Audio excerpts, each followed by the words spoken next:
Amados irmãos, nós vamos, nesse instante, ter o privilégio e a alegria de ouvir a pregação da palavra do Senhor. E tendo acabado de ler Mateus capítulo 13, nós devemos nos aproximar desse momento com um certo temor em nosso coração. Pois acabamos de aprender, pelas palavras do Senhor Jesus Cristo, que existem 4 tipos de ouvintes. Todas as 4 sementes, repete a expressão, esses são os que ouviram. Então, o que existe de comum nos 4 é que eles ouviram. Mas o que existe de diferente é que apenas um grupo frutificou. Uns ouviram, mas a palavra logo foi roubada de seu coração. Outros ouviram, mas eles não têm raiz. Então, se alegram inicialmente, mas logo abandonam a fé. Outros ouviram, mas eles estão preocupados com as coisas deste mundo, com o que vão ganhar, o que vão perder, se vão ser reconhecidos ou não, se vão crescer ou não, se terão sucesso e outras preocupações da vida terrena. O mundo sufoca a palavra e torna a palavra infrutífera em nosso coração. Só há um terreno bom aqui na parábola, onde a palavra frutifica e dá realmente muitos frutos. Portanto, a oração de cada um de nós deve ser nesse instante: Senhor, que o meu coração seja conforme este último solo, um terreno frutífero para a tua palavra. Porque todas as outras parábolas também complementaram a ideia da primeira. Que os 3 primeiros grupos são exatamente o joio descrito na outra parábola. São os peixes lançados fora. São aquilo que será lançado para longe e não participará do reino de Deus. Por isso, com temor e tremor, ouçamos a palavra de Deus nesta manhã. Estamos em uma série de pregações na carta do apóstolo Paulo a Tito, e hoje chegamos ao capítulo 2, versículos 4 e 5, mas inicialmente faremos uma leitura no livro de Gênesis, capítulo de número 2.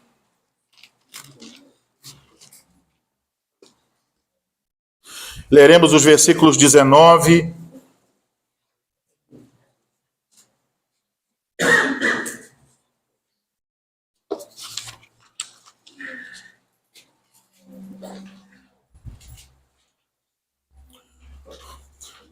Houve um pequeno erro aí, é 18 na verdade, irmãos. Vamos começar do 18. Disse mais o Senhor Deus: não é bom que o homem esteja só. Far-lhe-ei uma auxiliadora que lhe seja idônea. Havendo, pois, o Senhor Deus formado da terra todos os animais do campo e todas as aves dos céus, trouxe-os ao homem para ver como esse lhe chamaria. E o nome que o homem desse a todos os seres viventes, este seria o nome deles. Deu nome o homem a todos os animais domésticos, às aves dos céus e a todos os animais selváticos. Para o homem, todavia, não se achava uma auxiliadora que lhe fosse idônea. Então o Senhor Deus fez cair pesado sono sobre o homem, e este adormeceu. Tomou uma das suas costelas e fechou o lugar com carne. E a costela que o Senhor Deus tomara ao homem, transformou-a numa mulher e lhe a trouxe. E disse o homem: esta, afinal, é osso dos meus ossos e carne da minha carne, chamar-se-á varoa, porquanto do varão foi tomada. Por isso deixa o homem pai e mãe e se une à sua mulher, tornando-se os dois uma só carne. Ora, um e outro homem e sua mulher estavam nus e não se envergonhavam. Agora vamos à carta de Paulo a Tito, capítulo 2.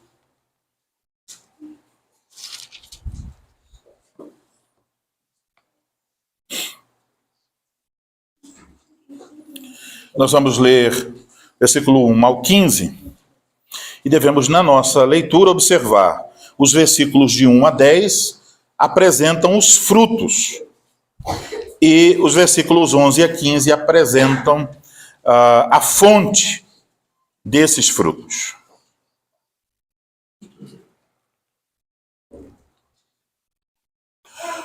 Tu, porém, fala o que convém à sã doutrina. Quanto aos homens idosos, que sejam temperantes, respeitáveis, sensatos, sadios na fé, no amor e na constância. Quanto às mulheres idosas, semelhantemente, que sejam sérias em seu proceder, não caluniadoras, não escravizadas a muito vinho, sejam mestras do bem, a fim de instruírem as jovens recém-casadas, a amarem ao marido e a seus filhos, a serem sensatas, honestas, boas donas de casa, bondosas, sujeitas ao marido, para que a palavra de Deus não seja difamada. Quanto aos moços, de igual modo, exorta-os para que em todas as coisas sejam criteriosos. Torna-te pessoalmente padrão de boas obras. No ensino mostra integridade, reverência, linguagem sadia e irrepreensível, para que o adversário seja envergonhado, não tendo indignidade nenhuma que dizer a nosso respeito. Quanto aos servos, que sejam em tudo obedientes ao seu Senhor, dando-lhe motivo de satisfação. Não sejam respondões. Não furtem, pelo contrário, deem prova de toda a fidelidade, a fim de ornarem em todas as coisas a doutrina de Deus, nosso Salvador. Porquanto a graça de Deus se manifestou salvadora a todos os homens, educando-nos para que, renegadas a impiedade e as paixões mundanas, vivamos no presente século sensata, justa e piedosamente, aguardando a bendita esperança e a manifestação da glória do nosso grande Deus e Salvador, Cristo Jesus, o qual a si mesmo se deu por nós, a fim de remir-nos de toda iniquidade e purificar para si mesmo um povo exclusivamente seu, zeloso de boas obras. Dize estas coisas, exorta e repreende, também com toda a autoridade, ninguém te despreze. Até aí a leitura da palavra do Senhor. Agora vamos ler mais uma vez, irmãos, os versículos 4 e 5, que são o texto da pregação desta manhã. A fim de instruírem as jovens recém-casadas a amarem ao marido e a seus filhos, a serem sensatas, honestas, boas donas de casa, bondosas, sujeitas ao marido, para que a palavra de Deus não seja difamada. Oremos ao Senhor.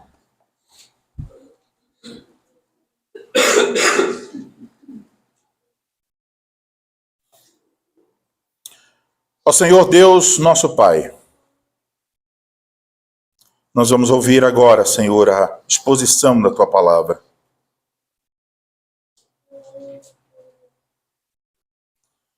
E lembrando das palavras do nosso Senhor Jesus Cristo em Mateus 13, compreendemos a seriedade deste momento. Portanto, pedimos a Tua misericórdia, para que o pregador seja tal como um pai de família que tira do depósito coisas novas e velhas, que apresenta o Evangelho, a Cristo, os frutos do Evangelho, as implicações da fé, que ele o faça com clareza, que ele o faça com fidelidade, que ele o faça no temor do Senhor, que ele o faça para a glória do Senhor, que ele o faça esvaziando a si mesmo e exaltando a Cristo, que ele o faça no poder do Espírito Santo, que nós sintamos e percebamos, por meio da pregação, aquela voz tão doce e maravilhosa, tão perfeita e poderosa, que é a voz do Supremo Pastor, o nosso Senhor Jesus Cristo. Dilata o nosso coração. Dai-nos, Senhor, a capacidade de ouvir com mansidão e que a Tua palavra nos molde para nos parecermos mais com o Teu Filho Jesus Cristo. Nós pedimos isso em nome dele. Amém. Amém.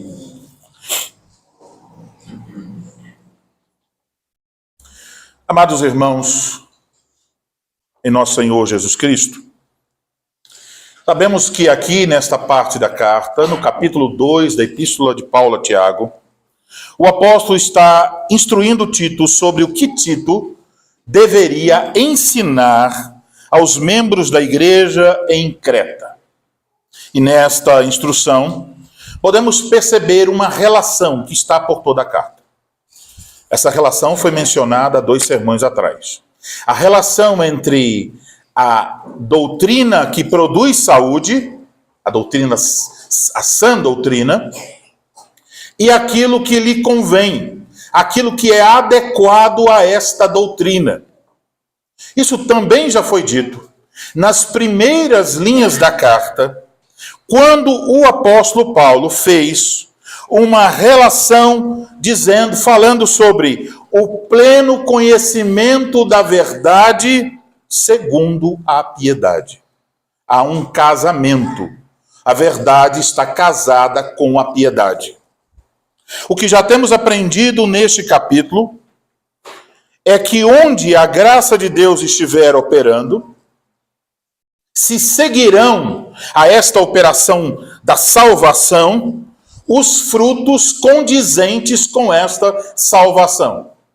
A sã doutrina é ouvida, crida, e ela produz algo que convém, que é condizente com ela, frutos desta mesma graça na vida daqueles que ouvem esta doutrina. O capítulo 2 começou com os homens mais velhos e estendeu-se no último domingo às mulheres mais velhas. E entre os frutos da graça de Deus na vida das mulheres mais velhas, encontramos este. Elas devem ser mestras do bem, a fim de instruírem as jovens recém-casadas. Sobre isso, poderíamos fazer algumas perguntas a título de recapitulação. O que as mulheres mais velhas devem fazer? O texto diz, a fim de instruírem. Observamos que este verbo instruir aqui, ele significa restaurar os sentidos de alguém. Significa manter alguém no seu dever. Poderíamos ilustrar isso da seguinte forma. Imagine que um soldado está encarregado de manter a guarda em uma guarita. E o sargento passa e o encontra dormindo. O sargento apresentará uma admoestação, uma exortação a esse soldado e dirá, aqui você não pode dormir. O posto que você ocupa requer que você esteja acordado. É sobre esse tipo de instrução. A instrução que está relacionada ao dever. Agora, a quem deve instruir? A quem as mulheres mais velhas devem instruir? O texto diz, as jovens recém-casadas. Porém, como eu já observei, no texto grego não tem a ideia de recém-casadas. Apenas a ideia de que as mulheres mais velhas devem instruir as mulheres mais novas. E vimos na última pregação como isso coloca todas as mulheres da igreja em uma posição em que elas vão aprender com alguém que é mais velha e vão ensinar alguém que é mais nova. Então isso se aplica a todas as mulheres. Sempre é possível ensinar alguém mais jovem e aprender com alguém mais velho.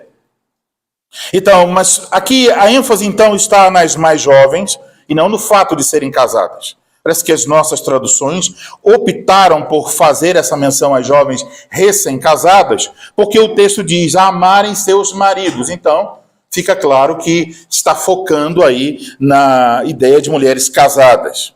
Mas essa instrução não deve ser restrita às jovens recém-casadas, porque uma moça e até uma menina pode aprender alguma coisa sobre o casamento muito antes de entrar em um relacionamento como esse. Então, as mulheres mais velhas podem ensinar a todas as moças e meninas da igreja por meio do seu exemplo e por meio da instrução.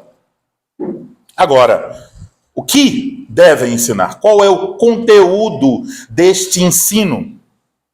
O verbo instruir, como eu disse, restaurar alguém aos seus sentidos. E olhamos para o que é dito a seguir, nos versículos 4 e 5. Indica então que esta instrução mencionada aqui não é uma instrução de caráter formal. Não está falando de uma mulher dando uma palestra, não é isso que está requerendo aqui. Não está falando de instrução teológica, ainda que o pano de fundo seja a sã doutrina. Mas é uma instrução de caráter prático. Essa é a razão porque Tito não pode ensinar as mulheres mais novas. Tito ensina aos homens mais velhos, as mulheres mais velhas, os rapazes e os servos. Mas as moças, as mulheres mais novas que ensinam são as mulheres mais velhas. É de caráter prático. É pelo exemplo. É pelas conversas do dia a dia. Então a ideia aqui é de uma instrução prática adequada ao ensino que se está ouvindo, a sã doutrina. E quais são então esses frutos da graça de Deus que devem ser vistos, devem ser ensinados às mulheres mais novas? Podemos perguntar, como é que uma mulher pode evidenciar uma feminilidade debaixo da graça de Deus? Como é que ela pode ser uma mulher que demonstra na sua vida uma vida piedosa? Os versículos 4 e 5 respondem, e nós temos uma lista um pouco comprida. E eu confesso que eu fiquei muito na dúvida entre separar esses 7 frutos em 2 sermões ou apresentá-los de uma vez. Mas resolvi apresentá-los de uma vez. São então 7 frutos da graça de Deus na vida das mulheres mais novas. E de fato, a maioria desses frutos tem relação com mulheres que se casaram recentemente. Mas, como já disse, não se restringe a elas. Sobre isso, podemos então concluir que as mulheres mais velhas, para ensinarem às mais novas estas coisas, elas mesmas já devem estar nesse caminho faz algum tempo. Quanto às jovens solteiras, elas devem olhar para esses frutos e dizer: é esse tipo de mulher que eu quero ser quando eu me casar. E quanto às mulheres a quem Deus chamou para não se casarem, para permanecerem solteiras por toda a sua vida, elas também devem valorizar esses frutos e ajudar as mulheres casadas a aplicarem esses frutos às suas vidas. Então, todas as mulheres da igreja estão envolvidas aqui. E podemos dizer, os maridos também, no sentido em que eles devem conduzir as suas mulheres à maturidade cristã que se evidencia através desses frutos. Ao mesmo tempo, então, esses frutos aparecem aqui. Então vamos olhar para esses frutos da graça de Deus que devem ser vistos na vida de mulheres mais novas. E o primeiro fruto que aparece é este. As mulheres mais velhas devem ensinar as mais novas a amarem o marido. Geralmente, quando nós falamos de amor no casamento, a ênfase das Escrituras fica sempre sobre o marido. A Escritura não diz para o marido: você tem que ser o cabeça do seu lar. Não diz isso. A Escritura pressupõe que ele é. O imperativo não é para ser o cabeça. O imperativo é: amai vossas mulheres. Esse é o imperativo para todos os maridos. E a palavra é bem específica. Agape. Tem a ver com o amor que nós temos em Jesus Cristo. Esse amor perfeito. Um amor como de Cristo pela sua igreja, o amor do marido pela sua esposa. Em geral, a Escritura vai focar na submissão da esposa. Mas aqui aparece algo diferente. Aparece dizendo que as mulheres mais velhas devem ensinar as mais novas a amarem o marido. A palavra grega usada aqui é diferente da palavra usada para falar do amor do marido pela esposa. Mas assim, ainda assim, está aqui a ideia de amor, o amor da esposa por seu marido. Então, fica claro, quando chegamos aqui, que não estamos falando de algum aspecto emocional, o que a esposa sente. Não tem como mudar isso ou aprender a sentir diferente. Não é isso. Não estamos falando aqui também de intimidade conjugal. Perceba bem, estamos falando aqui de um amor que pode ser ensinado e, por outra via, pode ser aprendido. Isso deve acender luzes, porque isso já está ficando muito diferente de tudo que nós ouvimos por aí. Isso quer dizer, uma mulher mais velha pode ensinar a uma mulher mais jovem sobre como amar seu próprio marido. A mulher mais nova pode aprender a amar o seu marido. Então não é o amor dos filmes, não é o amor dos romances, é o amor da graça de Deus. É o amor que a graça de Deus faz surgir na vida das mulheres que foram alcançadas pela graça. A graça, aqui diz, educando-nos. Quando fala, a partir do versículo 15, diz que a graça alcançou todos nós e a graça nos educa. Todos nós estamos na escola da graça. E na escola da graça há uma aula muito especial para as mulheres, na qual a graça ensina as mulheres a amarem seu marido, a cada mulher amar o seu marido. Isso é contracultural. As novelas e os filmes dizem: ame a si mesma. Coloque você em primeiro lugar.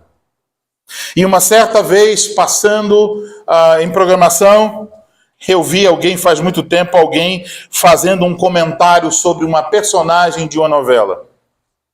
Estava dizendo algumas coisas, eu parei para ouvir, para ver o tipo de loucura que as pessoas andam dizendo por aí. E eu lembro que a pessoa que estava comentando sobre aquela personagem de alguma novela, ela disse o seguinte: olha, ela não é fiel ao seu marido, porque ela está com outro homem. Ela não é fiel ao seu marido, mas ela é fiel aos seus próprios sentimentos. E por isso ela fica com outro. Este é o amor do mundo. Mas o amor aqui descrito é um amor que envolve sacrifício e serviço. Um amor que se aprende enquanto se serve. Portanto, as mulheres mais velhas ensinam sobre este amor, em primeiro lugar, servindo de exemplo. Servindo de forma sacrificial a seus próprios maridos. Mas em seguida, falando de forma positiva sobre o casamento, encorajando as mulheres mais novas a também trilharem o mesmo caminho de amor ao marido. Então veja quanto uma mulher mais velha, que está conversando com as mulheres mais novas e dizendo as seguintes palavras: olha, menina, tu tem certeza que tu vai casar? Porque o casamento é só problema. Tu vai arrumar uma dor de cabeça para você. Ou, olha, se prepare, hein? Tu vai ver a coisa feia depois que tu casar. E entram em um tipo de campanha para denigrir o casamento, dando a impressão que o casamento é ruim. E eu não nego que algum casamento possa estar sendo ruim. Mas se está sendo ruim, não é por causa da natureza do casamento. É por causa dos nossos pecados. Se alguma coisa está ruim no casamento, é porque as pessoas, ou pelo menos uma delas, está vivendo fora da palavra de Deus. Isso pode tornar o casamento ruim. Se um homem, por exemplo, é infiel, ele está tornando o casamento ruim, ele está destruindo o casamento. E aí, realmente, talvez esta mulher estará lamentando e até falando mal do casamento. Mas não é culpa do casamento. Não é culpa de Deus que instituiu o casamento. Então, cuidado com o que você fala. A sua experiência não é a norma sobre este assunto. A norma é a palavra de Deus. O casamento, quando uma mulher faz isso, falando do casamento dessa forma, ela não está ajudando as mulheres mais novas, mas está se opondo à graça de Deus. Observem que quando o apóstolo vai tratar sobre aquilo que as mulheres mais velhas devem ensinar às mulheres mais novas, este assunto vem em primeiro lugar. Qual é a primeira lição na escola da graça? Aprender a amar o seu próprio marido. Tem a ver com a relação tem relação com o casamento. Tem relação com os papéis dados em Gênesis 2, 18 ao 25. A mulher é chamada para ser a auxiliadora do seu marido, e esse auxílio deve ser dado no contexto do amor. Quando uma mulher cumpre seu papel de auxiliadora, ela mostra amor ao seu marido, e ao mesmo tempo, ao fazer isso, ela aprende a amar servindo. É assim. Então, moças que estão aqui, meninas que se casarão talvez daqui a 10, 15 anos, vocês tenham cuidado para não serem iludidas com uma visão de casamento que seja moldada pelo mundo. Uma visão meramente emocional e romântica. Se vocês entrarem no casamento, não entrem pensando apenas em serem amadas. Entrem pensando em serem amadas, mas também em amarem a seu marido de forma sacrificial. E isso, estamos vendo, você pode aprender. Amadas irmãs casadas, isto quer dizer que se vocês são alcançadas pela graça de Deus, tem uma frase que vocês nunca poderão dizer. Eu não consigo amar o meu marido. Entende isso? As mulheres do mundo dizem isso. Elas dizem, eu não consigo amar o meu marido, portanto, a única opção é o divórcio. Mas aqui está dizendo que isso pode ser aprendido. Então, uma mulher cristã alcançada pela graça, ela pode dizer, eu posso aprender a amar o meu marido. Talvez, em alguns casos, será uma lição duramente aprendida. Maridos difíceis, complicados. Mas é possível aprender. Isto quer dizer, então, que conforme se observa aqui, você estando na escola da graça de Deus, pode aprender a amar o seu marido. Então, irmãs mais velhas, vocês podem e devem se perguntar, cada mulher, o amor que eu nutro pelo meu marido encoraja outras mulheres mais novas a amarem seu marido? Elas podem olhar para a sua vida e dizer, através das suas atitudes, suas atitudes e palavras, terem uma visão otimista e positiva do casamento? Muitas vezes eu vejo cristãos evangélicos extremamente preocupados com o marxismo e todos os males que são feitos contra a família. É verdade. Devemos estar preocupados. Isso existe e realmente é um ataque. Mas muitas vezes nossa preocupação são com os grupos LGBTQI, não sei mais o que, todas essas coisas. Estamos dizendo, é o ataque do diabo contra a família. Mas uma mulher que não ama seu marido também é um ataque do diabo contra a família. Então, antes de olhar lá fora, é melhor começar a olhar aqui dentro. Como é que estamos lidando com as questões de casamento? Porque o diabo pode ficar tendo gargalhadas ao nos ver preocupados com os homossexuais quando nossos casamentos estão definhando. Ele vai bater palma e dizer, enganei mais uma vez. Joguei uma isca, eles ficam preocupados com lá, enquanto eu destruo dentro. Talvez a história de Troia, o cavalo, é isso. O mundanismo entra dentro da igreja, se estabelece e nós ficamos como moralistas nos preocupando com parada gay. Preocupe-se primeiro com o seu casamento. Corrija os problemas do seu casamento. Porque se não corrigir aí, não faz nenhuma diferença que a parada gay continue ou pare. O diabo já terá alcançado o objetivo dele dentro da sua casa. Irmãs mais novas, vocês amam seus maridos? Os frutos desse amor, então, podem ser percebidos, irmãs, nas vidas de vocês. Esse amor está crescendo em vocês. E mulheres solteiras, vocês jovens, vocês estão orando para que Deus lhes conceda este amor pelo seu futuro esposo. Vocês querem entrar no casamento não só para receber, mas também para oferecer este amor. Segundo ponto. As mulheres mais novas devem ser orientadas a amarem seus filhos. No texto grego, o verbo amar aqui se repete, também em relação aos filhos.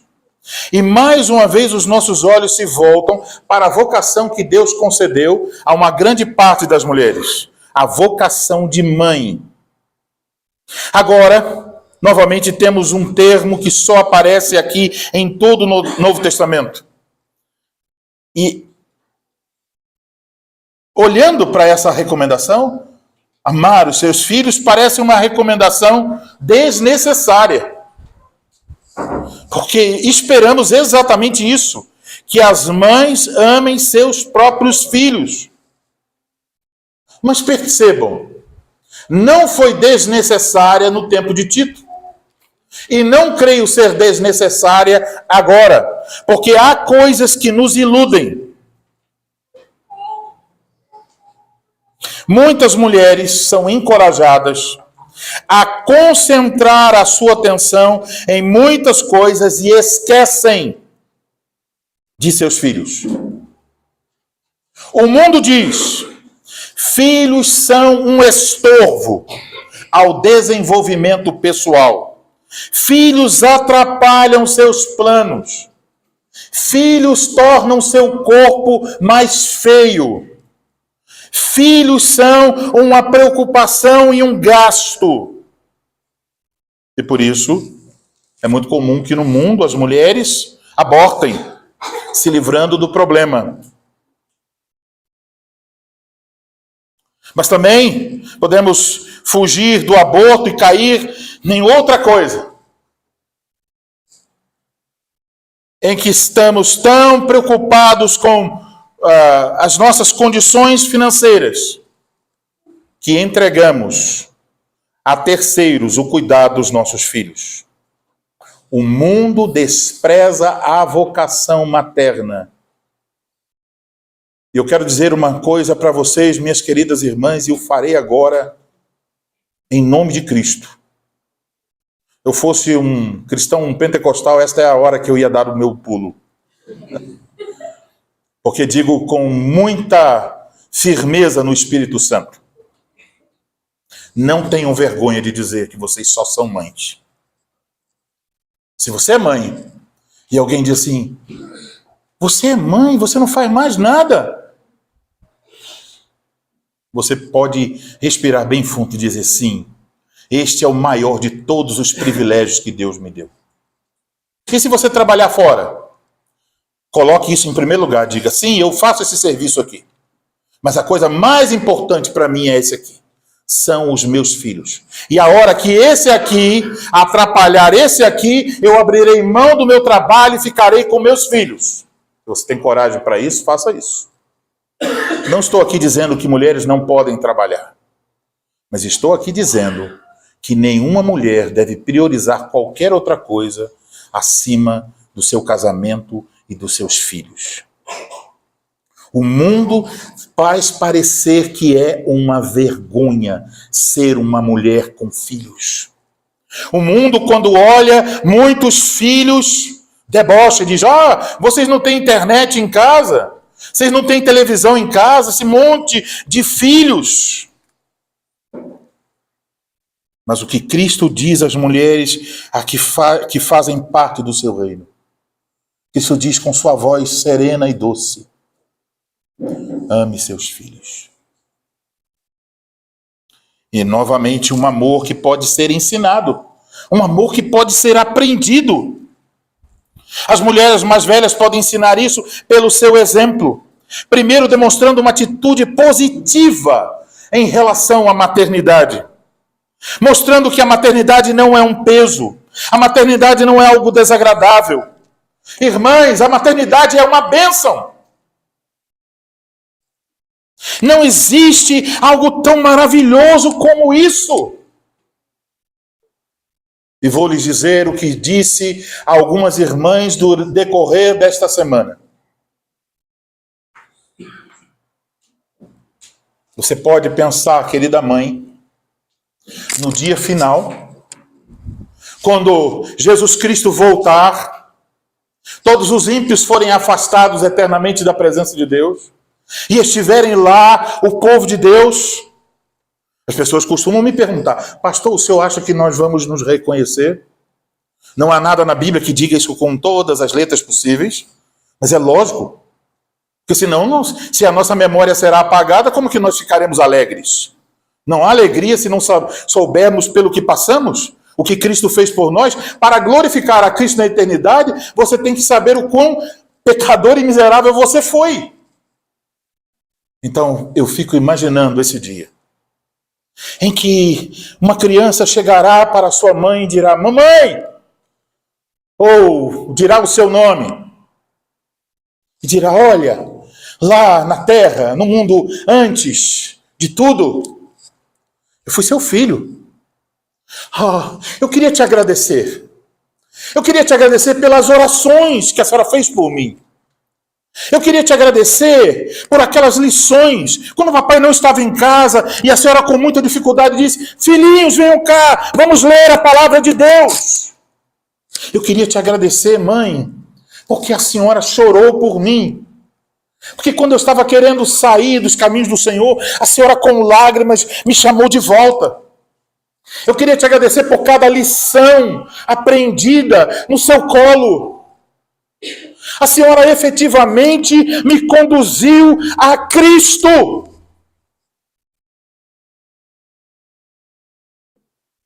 Eu, como pastor, espero ouvir isso. Mas vejam, amadas irmãs, vocês também ouvirão. Vocês ouvirão vozes de alegria. Se você pudesse escolher agora, pense sobre isso. Quantas vozes você gostaria de ouvir? Porque naquela hora você dirá: Deus usou o meu trabalho para trazer almas para a vivência eterna com Cristo.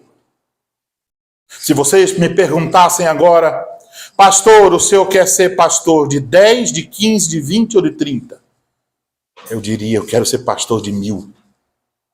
Mas não por causa de salário maior. Não para dizer que eu sou pastor de uma super igreja.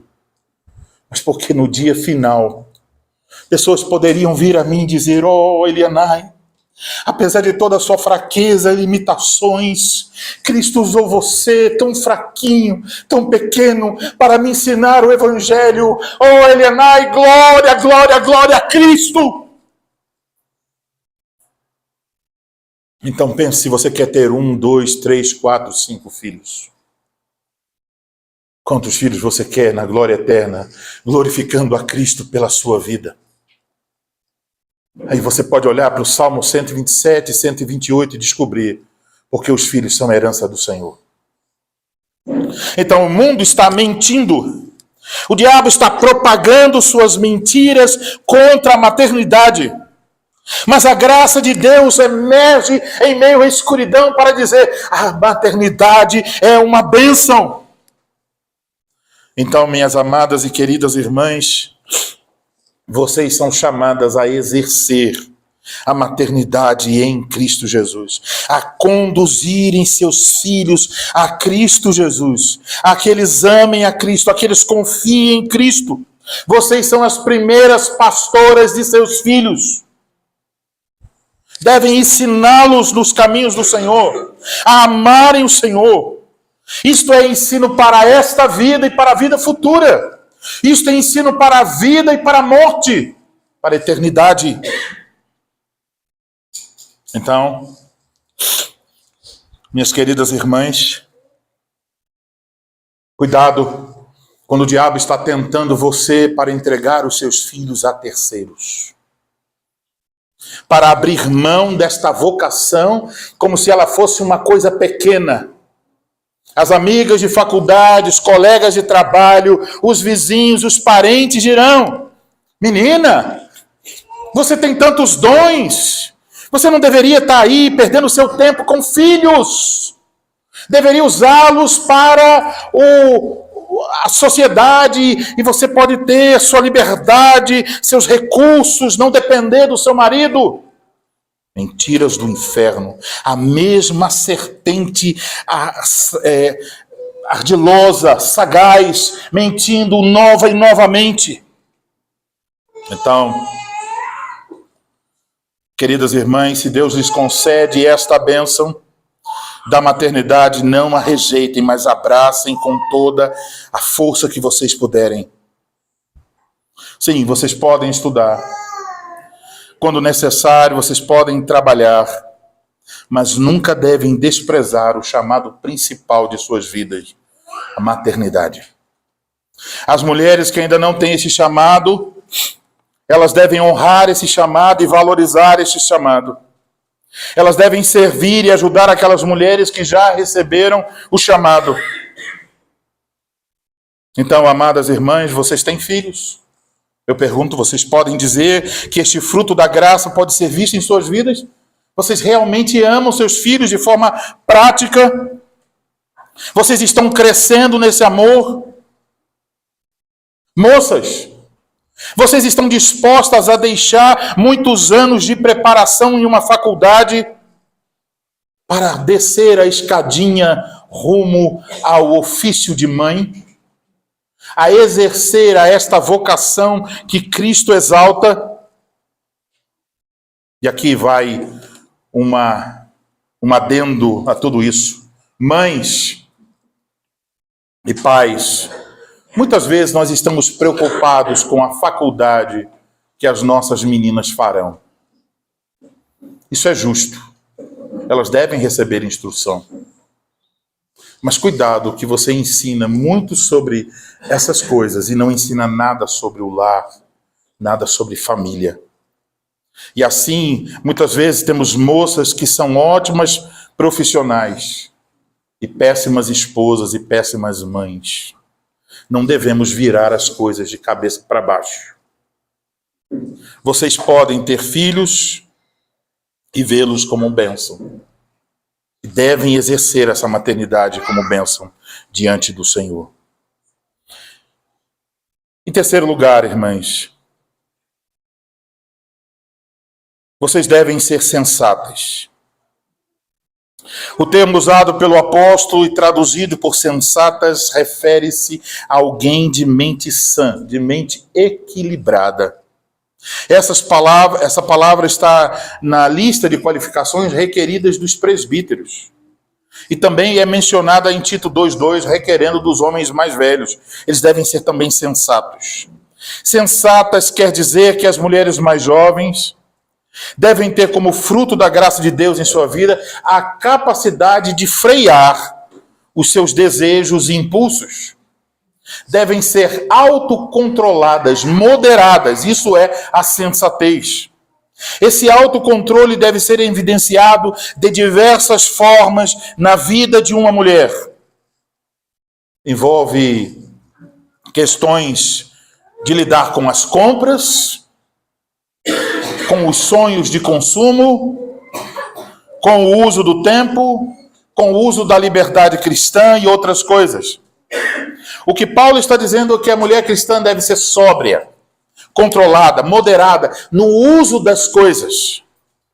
Amadas irmãs, então pensem, este fruto da graça de Deus pode ser visto na vida de vocês, no tempo que vocês usam com a internet, no uso que vocês fazem das redes sociais. Como é que passa o dia de vocês? Vocês têm controle ou são controladas?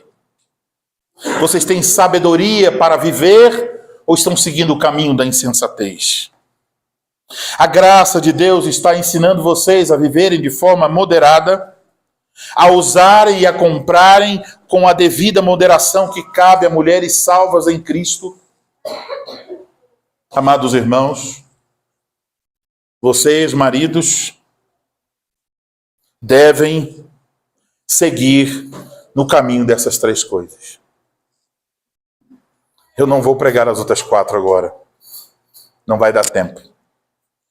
Eu falei muitas coisas que não estão aqui. Então nós vamos parar aqui nessas 3 coisas. E eu quero encerrar falando aos maridos. Primeiro, as esposas devem amar a seu marido. Então você tem a obrigação de ser o tipo de marido que uma esposa deseja amar. Um marido que, de certa maneira, não dá opções. Ela dirá, não tem outra coisa a fazer. Ele se parece tanto com Cristo que eu só posso amá-lo. Não se torne um marido difícil de amar. Um marido amargo. Um marido problemático. Um marido que nunca demonstra amor. Um marido que só quer requerer obediência e submissão. Esse não é o caminho de Cristo. Torne-se para sua esposa um exemplo de amor. E ela, imitando você, será capaz de amar melhor a você. Oriente sua esposa sobre os deveres como mãe. Não deixe que as coisas saiam fora dos trilhos da graça de Deus. Mostre a ela que a prioridade, se você tem filhos, são seus filhos, e não a carreira promissora em uma empresa ou em algum tipo de comércio. Ensine, instrua sua esposa para que ela alcance sensatez no uso das coisas. Quando você perceber que sua esposa não está sendo sensata, pergunte a si mesmo se você está sendo sensato em ensiná-la. Se ela não está amando você, pergunte a si mesmo se você a ama como Cristo ama a sua igreja. Se ela está desprezando a maternidade, pergunte a si mesmo se você também não está fazendo o mesmo. Desprezando a paternidade. E, amados irmãos, todas essas coisas que estamos vendo não são regras. Não devemos fazer essas coisas para alcançar o favor de Cristo. Já temos o favor de Cristo. Já temos a salvação em Cristo. Então essas coisas aparecem em nosso texto não como uma coisa para abrir os portões do céu, para entrarmos porque fizemos algo, mas porque Cristo já nos salvou. Esses lindos frutos da graça de Deus devem aparecer em nossas vidas, devem aparecer na vida das mulheres desta congregação. Por causa de Cristo, todos nós devemos frutificar como nos ordena a palavra de Deus. Que o Senhor, em sua graça, nos conceda sabedoria, disposição para nos curvarmos diante do que acabamos de ouvir, dizermos em nosso coração: eu desejo esses frutos em minha vida, para a glória de Cristo. Amém.